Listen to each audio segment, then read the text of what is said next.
চট্টগ্রামে বাংলাদেশ বিমান বাহিনীর একটি ইয়াকোভলেভ ইয়াক-130 প্রশিক্ষণ যুদ্ধ বিমান যান্ত্রিক ত্রুটির কারণে দুর্ঘটনায় পড়ে পতেঙ্গা কর্ণফুলী নদীর মোহনায় বঙ্গোপসাগরে বিধ্বস্ত হয়। দুর্ঘটনার সময় বিমানে থাকা দুজন পাইলট প্যারাশুট দিয়ে অবতরণ করতে পারলেও তাদের মধ্যে একজনের মৃত্যু ও আরেকজন আহত হয়।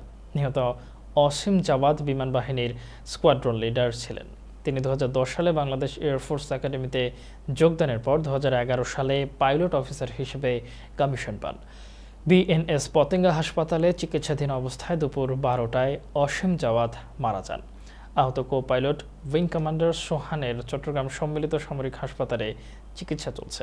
স্থানীয় সূত্র জানায়, সকাল 10:30টায় প্রশিক্ষণ বিমানটি পতেঙ্গার নৌবাহিনীর বোট ক্লাবের উপর দিয়ে উড়ে যাওয়ার সময় বিমানটির পেছনে আগুনের হলকা দেখা যায়।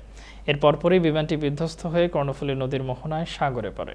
দুর্ঘটনা কবলিত বিমানটি সার্জেন্ট জহুরুল হক বিমান ঘাঁটি থেকে উড়াল দিয়েছিল বলে জানা গেছে। বিমানটি উড্ডয়নের কিছুক্ষণ পরই সেটিতে যান্ত্রিক ত্রুটি দেখা যায়। এক পর্যায়ে বিমানটিতে আগুন ধরে যায়।